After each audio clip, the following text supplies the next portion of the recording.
Fifi Kwete put out this week, that there are some elements in the party who are pushing this agenda of a third term for the president, John Dramani Mahama, even though the president himself has stated that he is not interested. And in fact, the Constitutional Review Committee says it never came up as a topic. But this is Fifi Kwete earlier in the week. And I'll ask you what exactly is going on, reason why he came out to make this public statement of caution to people in the party who are doing this. Take a look. These days, it saddens me when I see so much sycophancy creeping into our party.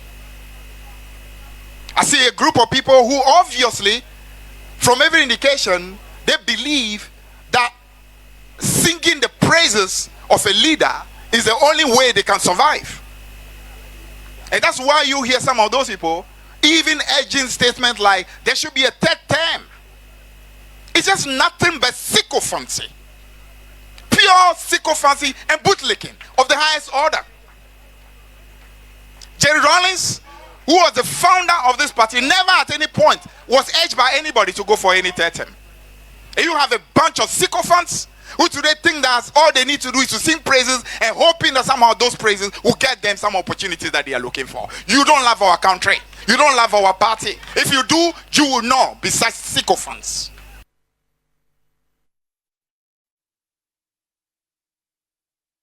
That's the General Secretary of the party, Fifi Kwete.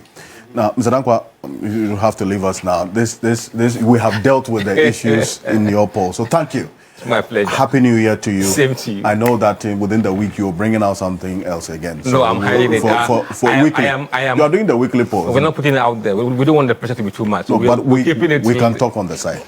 Thank you. Thank you so much. Thank you. I appreciate you coming through. Pleasure. Have a good one.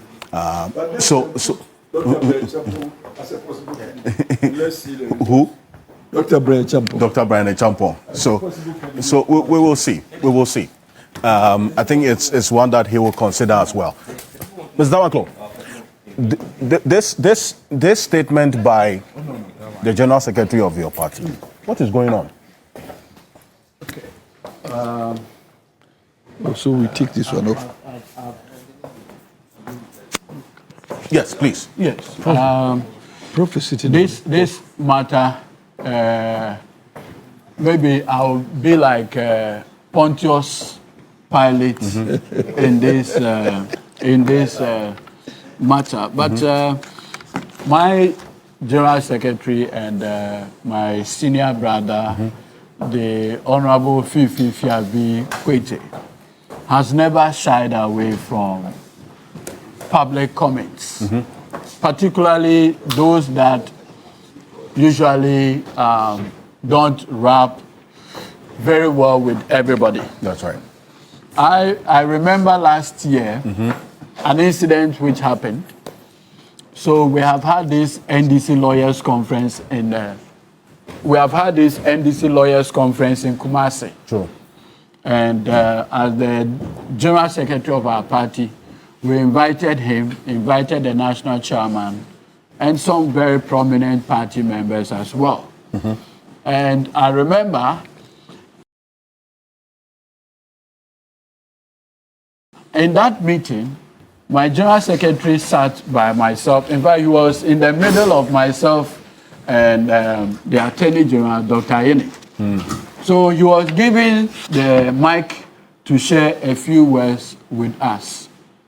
After he finished delivering his speech, I told him that, senior brother, next time I think I have to get you a written speech so that I will edit it before I give you the mic. When he said there are some NDC lawyers who are cutting deals. You remember that speech. And it became more of an albatross on, the party, and it was something. So on one of our platforms, when the issue came up, I said, look, if I knew that this is what my General Secretary was going to say, and that there was dynamite in the speech, I would have taken the mic from him. But that's my General Secretary, Fifi Kwete. He's never shied away, and he's always taken a gatekeeping role, even for the party.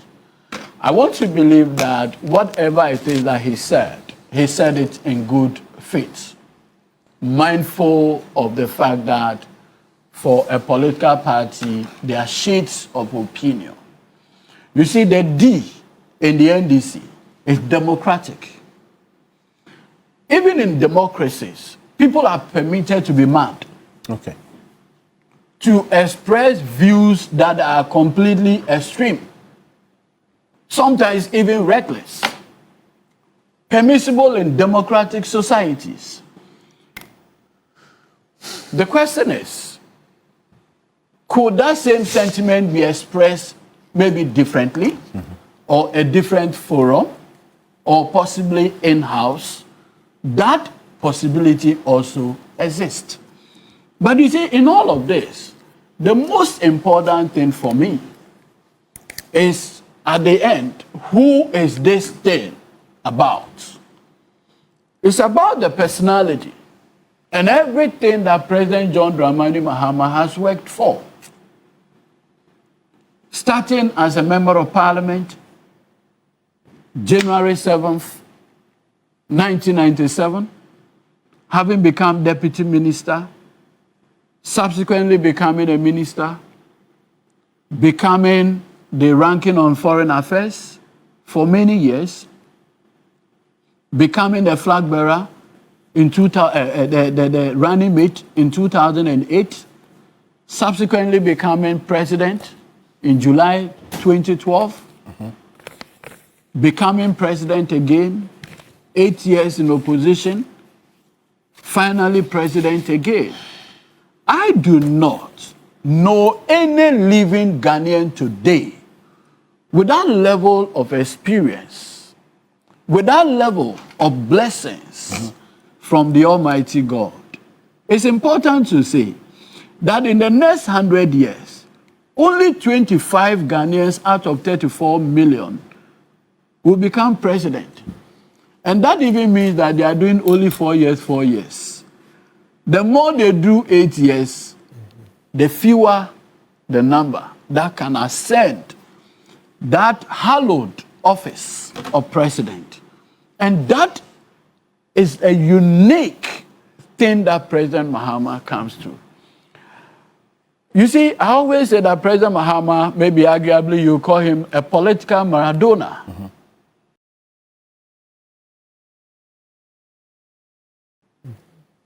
He knows some of these sentiments and clamoring will come up in political space, especially looking at his performance.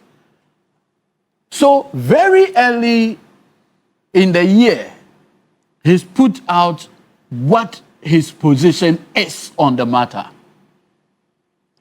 He didn't only say it, he went to Singapore or so, where he made the point. He said, look, I'm doing my 2 terms and I'll go back to either Busunu or whatever to go and do my farming. He's put stop to everything. That is how quintessential he is. Smart. Because, look, when you have a high performer like President Mahama, you expect people to express this kind of sentiments. You can't take it away from people. In fact, nothing precludes people from having wild imaginations, including saying that, oh, a 3rd term is a possibility. Look, in the US now, Donald Trump openly said the questions about a 3rd term.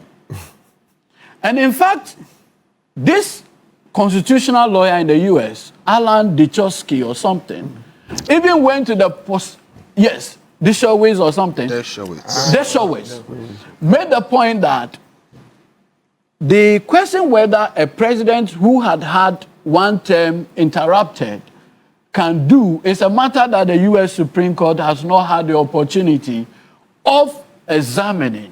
And he's a Trump supporter, please. Very well. Yes. But I'm saying that at least even in mighty United States of America, 250 years, these conversations are very ripe, even in the most advanced democracies. And so, it shouldn't be anything different, especially so when we have handled this constitutional democracy for barely 70 years from independence, compared to 250 years. These issues will come up. Support. These issues will come up. But what for me is critical is that the boss, the commander-in-chief, the leader of the NDC has already put out his position in the matter. And finished. President Mahama is not a flip-flopper. It's not like some of the leaders we've had in the past without mentioning it. His yes is his yes, his no is his no. President Mahama is not the type who will be having a few moments later, like the Gen Zs now do, you know, where you say one thing and tomorrow you are saying another thing. He's made it clear. And you see, trying to do that. It is he's a very smart, I'm just rounding up, very smart at that, because he realized that as human as we are, people will come out with these views. And so he had to put stop to the clamoring right from the beginning and stated his position that what he needs now is a legacy mandate and to serve the people of this country to the best of his ability. Our General Secretary, possibly for want of a better word, could have expressed that same view, maybe differently.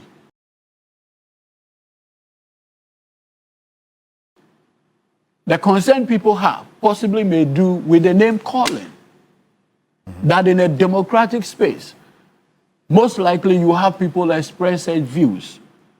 Does it necessarily make them maybe sycophants? Does it necessarily make them bootlickers? Maybe these are very genuine. And those people may not have any direct benefits, either by way of appointment or anything. But these are genuine sentiments on their part that, hey, we wish there's that continuity. But the president himself says, look, I have been the forefront of ensuring peace, stability within the West African space. Yes. Look, as we speak, all ECOWAS leaders have actually voted that in 2027, when the AU chairmanship becomes vacant, the entire West African sub-region is voting for only him to take that chairmanship. That overwhelming sense of confidence from his peers is not something that you readily get, but his stellar leadership qualities that has endeared him to the people. So, fair enough, our General Secretary has made a point, but the one who has the final say is President John Dramani Mahama, and he's made it abundantly clear that he has no interest. If you recall, when H. Kwesi Prempeh submitted the committee's report to him, H. Kwesi Prempeh said something quite profound on the issue of the third term. And that for me is significant. And President Mahama was smiling when he said it, clearly showing that he has no interest whatsoever in that conversation. That ends it. Well, let me acknowledge the presence of Professor Bawumia Campaign. He is a former senior governance advisor to the United Nations, and then also a governance expert. Professor Bawumia Campaign. Good morning. Thank you for joining us. Good morning. Thanks for having me. Perfect. Now, this matter of the third term, yes, the Constitutional Review Committee indicated it never came up. But then you hear the General Secretary of the ruling party being strong in his words on it. Yes. On the celebration of the 31st December and cautioning members within the party to desist from doing so, even though the person whom they're even advocating to has openly said he's not interested. So, there are a number of things we need to clear on this matter. Number one, I think the Constitutional Review Commission was articulating the sentiments of the general or average Ghanaian by saying, please, this matter is not even up for discussion. But they were being presumptuous in that sense. They were acting as real neutrals, you know, trying to articulate the general view. But that argument is not over in NDC. It's not over? It is not at all over in NDC. Listen. So you have Kweku take a position because he wants to create a dam. He wants to block off something from becoming, too big. All right? And I appreciate his point. But the reason why he has to use that level of force is because he appreciates the nature of the sentiment and how strong it is. Okay? People like Kennedy Agyapong will tell you that, President Mahama himself has said that he will not, do this. Let me tell you something. But the matter has been put to rest. Yes, he said that's why I'm coming to the next point. When it comes to third terms, everywhere in the world except Donald Trump, every president will say, I'm not going to go for it. Check. Recently, Mahamadu Bawumia, Guinea, he overthrew a president and vowed to his people that he will not run for president. Guess what happened? He resigned, ran for president, then, sacked other people, and then he got like 90% of the vote or so. Okay, this is the normal. You see, history is important. It's very important. So when you check the history of these things, even Kagame, who everybody expected was going to run for a third term, never really conceded on that till the very last minute. So the point I'm making is this one: that argument, that issue, that proposition, that debate is not over in NDC. There are people who are vowing. In fact, one of them told me that as long as there is a pathway within the law.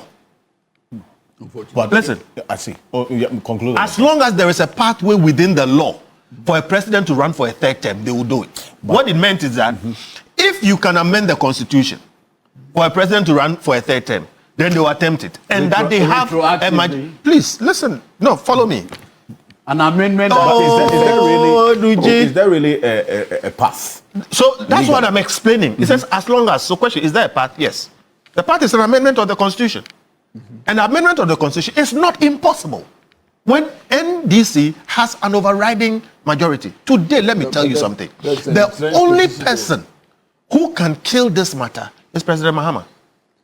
And unfortunately, I'm saying that even what he says now, except for the fact that I trust him as a person, his utterances now, given history, cannot be taken too serious because everyone comes and says no. If today, behind the scenes, President Mahama sets in place a system to have the constitution amended, they have what it takes to amend it. So to the extent that there are some people in NDC who are saying today that if there is a pathway to a third term, then they will attempt it. Trust me, that conversation is not over. So what we all have to do, Prof, you are here, is to send that subtle, and I say subtle because you can't force him, message to the president and also to NDC that look, Ghanaians have become very politically sophisticated. We have in 30 years become a mature democracy, which happens after many, many years. But in Ghana, we've become very mature. Let me give you an example. MPP used to have what they call, I don't want to use those words, but MPP members were not as loyal because they seemed to be the more enlightened people. They will speak their mind and they will vote how they want. It was a problem. Okay? And that is why you had the kind of election result you had today where MPP people abandoned their party because they were upset. It didn't used to be like that for NDC. Okay? Today, that thing has shifted. Those enlightened people have moved to NDC. What it tells you is that you don't have that mass of people who just do what you want, regardless. The kind of popularity that Jerry Rawlings had is not the kind of popularity that NDC is having right now. Now, if you have that situation, therefore, and you make some of these tactical mistakes of attempting a third term, you will lose the hearts of people. I speak as a Ghanaian. If I was speaking as an MPP member, I would advise President Mahama to try a third term. Wow. Because it will lose him such popularity. And it will damage the NDC because the nature of the NDC support has shifted. It's mine. The man says, let me finish my point. From this advice. I'm making my point. I repeat. I speak as a Ghanaian to say, given the kind of legacy President Mahama has built, okay, he should stick to what he said. But if I wanted something else, I would have advised him to try a third term because it will cause him a lot of collateral damage because the nature of the public or the populace or the voting public in Ghana has changed. a third term is extremely unpopular. And that sentiment it sort of complements what the president himself has stated. And that's what Duju was talking about, that to the extent that the president has made this statement, in his view, it must bring the matter to But bring the historical, but then you bring the reflection to it, yes. to it. It always happens. But Kpebu, you had indicated that you had indicated that always happens. That if for you, even this proposal of a 4-year increase to 5 years was an indirect third term being introduced or being proposed for that matter. Why is that? Yes, so you see, right now the constitution is clear, right? We do 4 years, maximum 2 terms for a president. So for the committee to suggest that we should increase the 4-year term to 5 years, if you add the 1 year increment in each case, you get 2. So that's an indirect third term. It's giving you 2.5 terms. That's why I say it's an indirect third term. And so that's how come, a lot of Gen Zs on the net, etc., have come out strongly that they will not countenance that. Like we keep saying popularly, can you imagine Akufo Addo in government for 10 years? Would have been dead by now. And don't think that Akufo Addo is only one of his kind. Look at Bawumia lacing his boot to become president. Can you imagine Bawumia president of Ghana for 10 years? Yes, we'll be dead. Exactly. So please. Exactly. We will not make any mistake. Bawumia, president of Ghana for 10 years, this country will be Scotch F policy. Everybody will be dead. So please, let's not play with this. The recent governance of Akufo Addo is a sharp reminder that don't do anything to this 4-year term. Don't do anything. You always find wolves who will come in sheep clothing, all right, or in a sheep's wool. Wolves will always come to governors, okay, in sheep's clothing. Then once they get in there, they will show their real character. Always remember, these people we are parading. As I've said, just because no court of law has convicted any of the candidates, we can't say a lot of things. But things happen, and I'm sure we all know privately the bad things a lot of these guys that want to be president have done. And so it's an indication that when they get to that office, we'll be dead. So please, don't try anything. 4 years is 4 years. If you are good, look, after the 4 years, Ghanaians will say, look, we should find some space for you in this country to continue to help. To continue to help. And I've heard arguments that we need 1 year. Yes, I think last week, Ato was making that point about you need time to form a government. Look, our history says, and even before our history, the Supreme Court says that when you appoint a minister, the person should start acting. That's the case of J.H. Mensah versus Attorney General. Says you should start acting until Parliament is ready to invite him to come for vetting, right? So what is this need for? You need about 1 year to form a government. When Akufo Addo came, didn't he announce his ministers within 2-3 days? Let's check. 2017. You see, he came quickly with the list. We've soon forgotten about that, and now we are clamoring for 1 year for appointments and then another year for campaign. It's neither here nor there. We are very clear. Let's go back to our history in the Constituent Assembly. When they were going to adopt the 92 Constitution, there was a vote on this 5-year term. And like we said last week, the 5-year term was roundly defeated, 128 votes against 85. Then number 2, when Fiajo's commission also sat, the feedback they got was that no way for 5-year term, it should be 4 years, and that whilst you are in opposition campaigning to become president, at that time you should know who you want to appoint as your ministers. So if you cannot do multitasking, then such a person is not even fit for president. If you can't do multitasking, we all multitask in life. So whilst campaigning, you should also select your ministers, etc. So the moment you win, and you are sworn in, you announce them straight. We can't say come and sit in office and undo kukwasa for 1 year to go. Please, that's not on.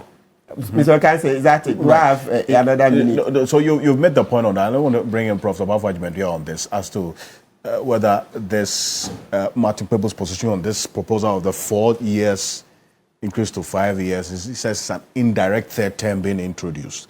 And the sentiments around the third term conversation where Mr. Kofi Bento and lawyer Eduji Tamakolo as well referenced the president's position on this matter and what some persons within the party are also saying, which indeed got Fifi Kwete, the general secretary of the party, to have to come out to address this publicly.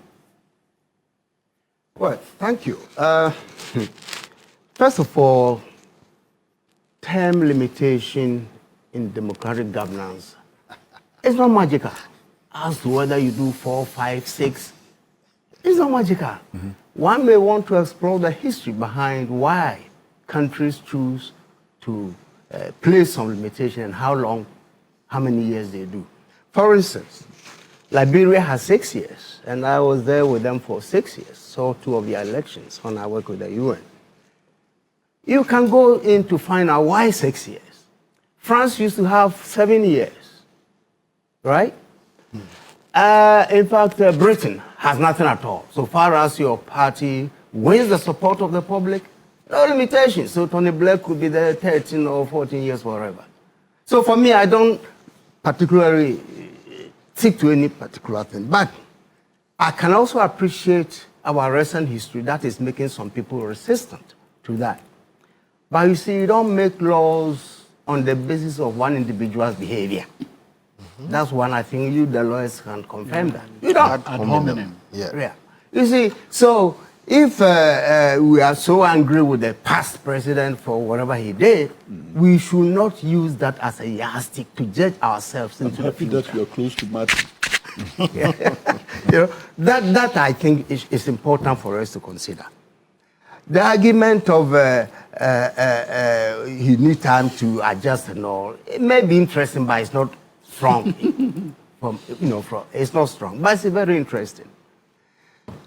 But I also want to say that if you are lucky to get the person you love, the person who is good, let me put it that way, as a leader, and that is why the clamoring for the third term seems to be seeping into our conversations. Because people at this point believe that the president has done very well and therefore deserves. Even though 3 more years, we don't know what's going to happen. And I pray he sticks to the path he's chosen.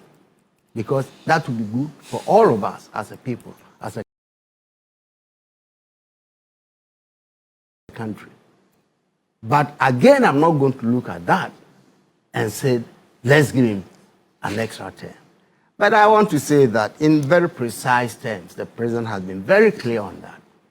And I do know the hypocrisy of politicians across Africa and elsewhere. Even if the United States is now talking about the third term, that's also interesting. But we are not going to use that to guide our decisions in this country. Just a little advice from there.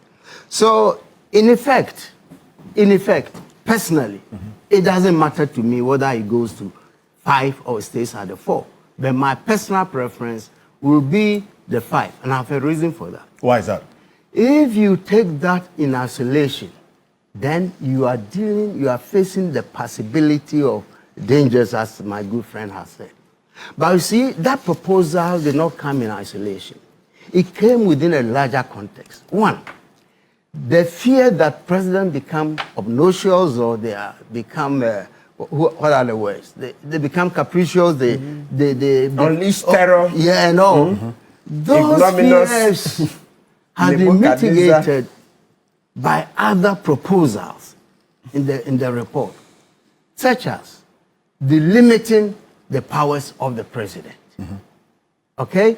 Now, certain critical appointments that have been decisive in people's opinions about abuses and all, those powers seem to be going to be limited by the new proposal. True. Because if you change the appointments of these key positions, then certainly the president no longer will be the sole person to appoint the Chief Justice, the Electoral Commission, and all these other positions that we talk about. So I think we should take this proposal in a larger context. But as I say, I'm acutely aware of of the arguments that you need a time. But as I said, that's not important. So frankly, I don't have a very strong position. I do not have a strong position whether to go to 4 or 5. But either way, it's fine for me. I see, but there was a point that, I mean, the former President Akufo made that proposal. Yeah, in his last statement to the people when he was leaving office. It's true, he did make that, because for him, being there for 8 years, he felt strongly that it may not be fair for some other presidents to come in and quickly have to do this. So he thinks you take the first year to settle, 2 years you're seriously pursuing your agenda. After the third year, you're looking to the elections. And therefore the attention and energy, everything is diverted to that. I think that was the essence of his argument on that. But as I say, that argument can be deflated by other forces that all of us are aware. So it's not. Just on that alone, the 4 or 5 years, like Prof has just said, there are good arguments both for and against. And I've heard both. All right, that is number one. Number two is that the thing is, I have always said, as others have also said, that governance is a continuum. Nobody can finish the task within even 10 years. So you must run the thing in such a way that somebody picks up from where you are and then continues. Now, that's a principle. That principle, even within parties, is not settled. It is not settled that President Akufo Addo was going to continue everything that President Akufo started. So, to the extent that we want that, it is an ideal that we haven't achieved yet. That's one. Then, a very, very important point is this. See, if our president or our government came into office prepared, if they came into office prepared, for instance, I don't know why you campaign for virtually 4 years, but you come into the office and you need 6 months to set up your cabinet. You should tell us during the campaign who you're going to pick. And indeed, they have those minds, but then the party political system kicks in. So the problem is, much as they should come in prepared, they don't. They don't come in prepared. And then when they come in, look, when you are seeking power, there's one thing, but when you have power, the dynamic changes. It changes so drastically. Everything really, really becomes different. So the things that you may have even decided to do, you already immediately find yourself in a situation where you can't do them. All right? So we have to admit that even though they should come prepared, they don't come prepared. And there are dynamics that work against them in that sense. Then there is this very important thing. Look, President Akufo, in my humble opinion, is the best president we have had in this country, beside Kwame Nkrumah. I said in my humble opinion, I beg you. Why? That's your view. Exactly, my view. The man had just 8 years after virtually 20 years of dictatorship, and he was a very successful president. Now, for a person who has shown that level of competence and success, to come back and tell you that it is useful for us to go to 5 years, I would defer to him. So that some of what I'm saying is that there are arguments for and against.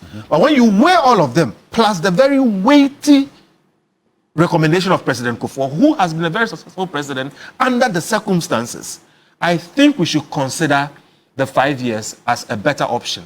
For this last point also, and here it is. The 5-year term removes every excuse. I don't see how any president can now come back and say, I didn't have enough time. It removes every excuse.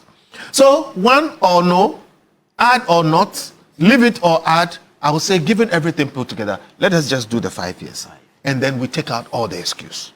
Well, I don't want Agyapong on this quickly. On this matter. But let me acknowledge the presence of Aremeyaw Anas. Forgive me. Is former Auditor General of the Republic of Ghana, a board chair of IOCO. The man is chilling in France. I can see the Eiffel Tower behind him. Hey, you have to come home. Come home and let us suffer together. Right. Alfred, thank you very good morning. Thank you for joining us. Right. Thank you very much. And good morning to your panel. Yes, good morning. Thank you very much. We are inviting you to come back home. You can join me in Paris. Yes, please. Yes, Alfred. On this subject, I'm sure my colleagues have done very well on that, except that my position with Honorable Fifi Kote is just reiterating the position of the law that it is not lawful for anybody to attempt a third term under this constitution. And that is the position that he espoused. And I support that position. And in any case, President Mahama has indicated that he is not in for a third term, and I want to congratulate him for that. And let us leave that matter to rest. Otherwise, what I would also say is that on the position of the term 5 years, I made my point clear that I support it because I think that we need to give the presidency more time to finish whatever. And because of the lingering interest in subsequent elections, people just get deviated along the line, so that it is better for us to have more time for him to complete his assignment. I'll leave it at that and then maybe introduce something new in respect of the vote of censure. The vote of censure as captured in the previous. I'll let you come report. To that. But if you're going to another issue, that is just one sentence. And the former report, the report of what's the name again, Professor Fiajo, and he treats it simply that the government should accept the recommendation that pursuant to the passage of the censorship vote, it must be mandatory on the president to enforce it, because if it becomes discretionary, then all the work done in Parliament will come to naught. And this is a constitution that has created also the Parliament of Ghana. And the Parliament to have come through screening, debates, and all that, having taken a position, the whole institution of Parliament, when it comes to presidency. So that is the pain we suffered in Parliament during the Ofori Atta censorship. I see. I haven't seen that in this new report, but I saw it in the Fiajo report. And the Fiajo report on page 18 says that it must be mandatory on the government when the vote of censure is passed. I will leave it at that, and I want us, when I have the next opportunity, to discuss Article 20 right. and the rights of pre-acquisition owners. Perfect.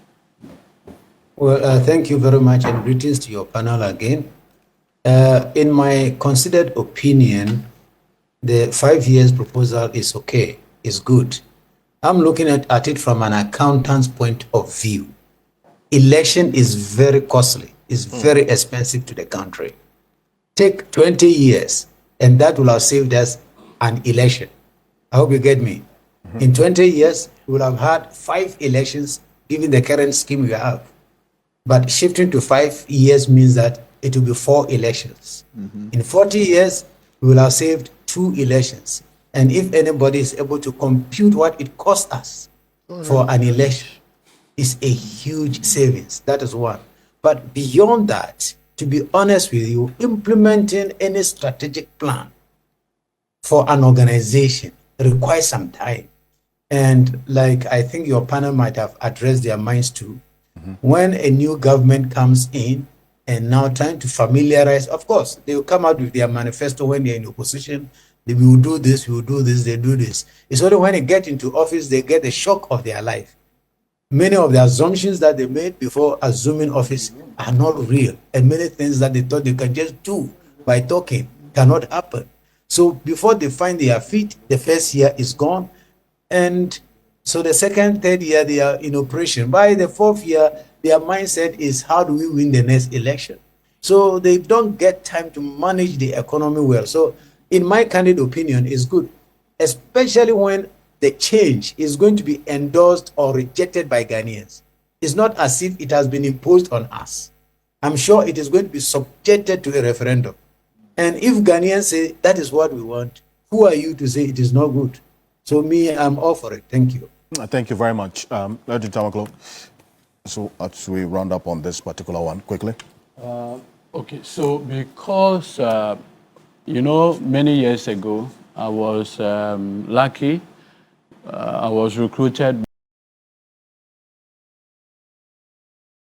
by Professor Atuguba to be on the Fiajo Commission. And so we went throughout the country. I did Greater Accra, did all the coalition of the views on the specific issues. A report was generated. If you recall, President Mahama had set up the Professor Ibio Dankwa Implementation Committee. Just when the committee was just about finishing its work, there were aspects that needed to go to Parliament. Then the respected Professor Kweku Annan took portions of the work to the Supreme Court, challenging that process. By the time the Supreme Court finished its work, it was around 2015.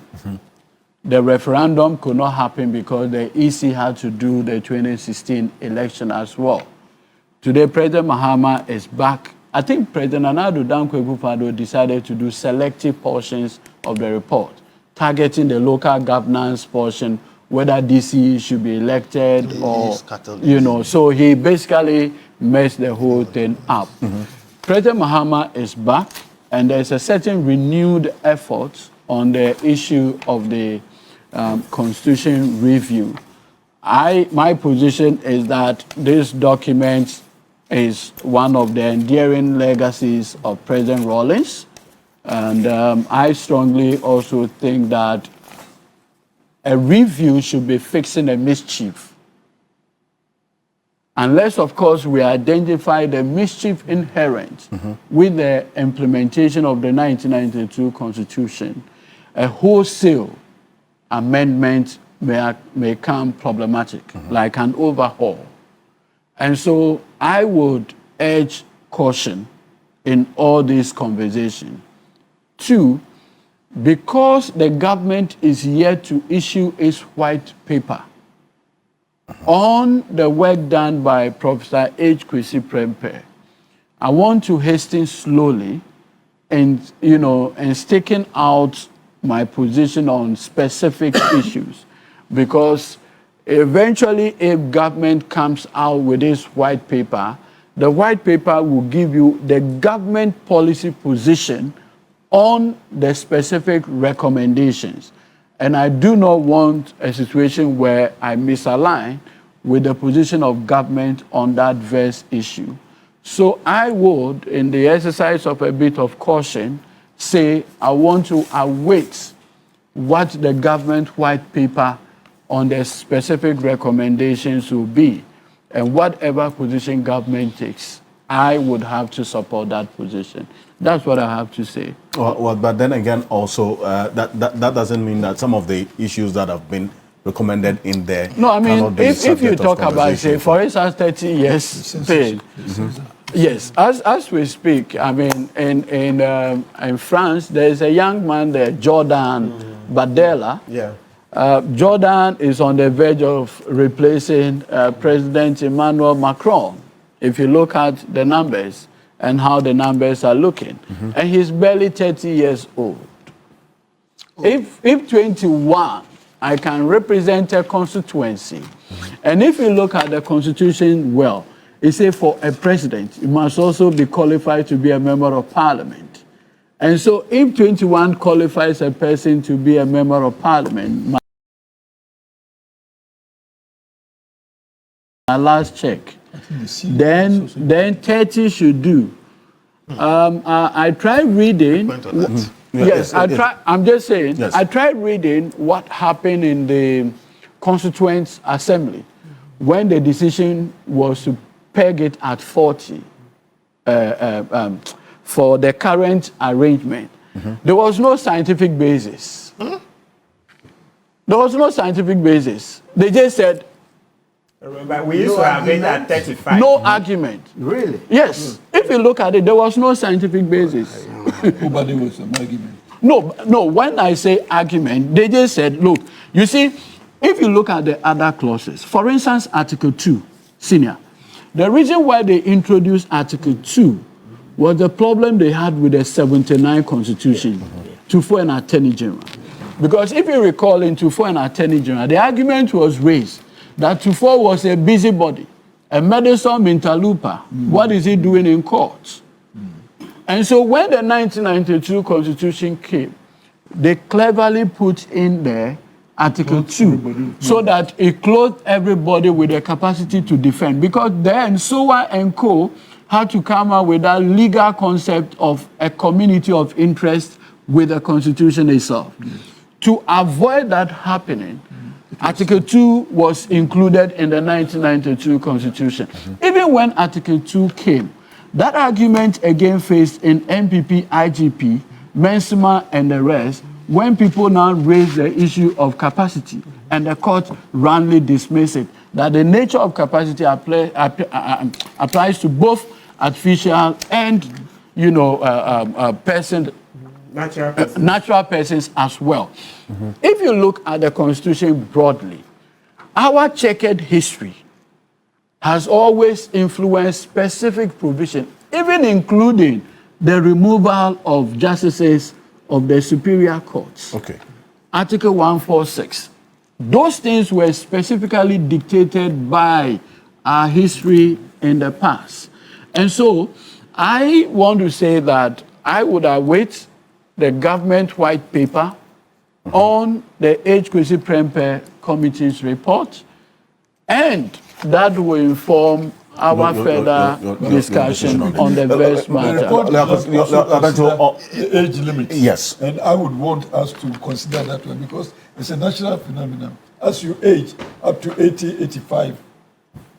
But look at U.S. Supreme Court judges. But if you look at U.S. Supreme Court judges, the very moment you are appointed onto the U.S. Supreme Court, you stay there until death do us part. No, but that is I'm just saying. President Biden set up the Presidential Commission on the U.S. Supreme Court, and it came out with all kinds of recommendations. Right. The U.S. Constitution does not specifically limit the number of justices to 9.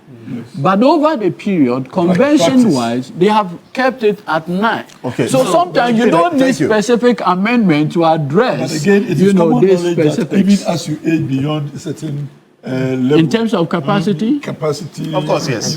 So I would rather we concentrate on the ceiling so that if you are coming in at age 75. Are you by chance saying that President Paul Biya is not doing very well for Kenya? Okay, very well. Mr. Bento, quick one. Let me conclude on 75, for example. Thank you very much. You shouldn't start from Thank you. On the issue of the age, I've listened to people like Prof, and again, there are arguments for and against. And I'm going to derive my conclusion this way. Listen. At 25, all of us have been 25. Yeah, before. We have an adage in Akan, opening no be nyebida. Abofrade. What it means is that you don't know how it is like to be older, but you know how it is like to be younger. At 25, you feel omnipotent. You feel you can do everything. And for the defense of young people, look, check Isaac Newton, the greatest genius who has ever lived. Check some of people like Einstein, all right? Geniuses do their best work before they are 30. You'll be surprised because you read about them later and then you realize how young they were when they did their work. What it means is there's some power in youth that we should not overlook. But having said that, when you hit 40, like most of us have hit, maybe apart from you, Alfred, when you hit 40, one of the things... I'm 40. Oh, fantastic. You look younger than 40. Indeed. See, okay. One of the things that I realized, and I was very precocious at younger, you have all kinds of ideas. But when you hit 40, you notice how immature you were at 25. And so those who haven't hit 40, you may not realize it. But then you realize that, Jesus Christ, I didn't know so much. I didn't have certain things that I needed to have. So when you say there's no scientific basis, it's people who have hit 40 who have realized these things, who know that it is not too safe. Yes. So when we speak, you should listen. I beg, you don't know how I'll end though, so let me derive that. To put the country in the hands of, let's say, a 30-year-old. But all that being said, like I said, geniuses do their best work before they are 30. Yes. Number two, we also know that when you hit 40, 45 going down, you are too cautious. You don't take some risks. You don't make some tough decisions. You don't charge the way you would charge if you were young. In the country like Ghana, given the circumstances that we find ourselves, and my next decade will be 60. So I don't speak brashly. But I have said often that there is nothing in Ghana that should be run. Everything should be transformed. Everything. And you will hardly find anybody who is in their 50s who is looking to transform anything.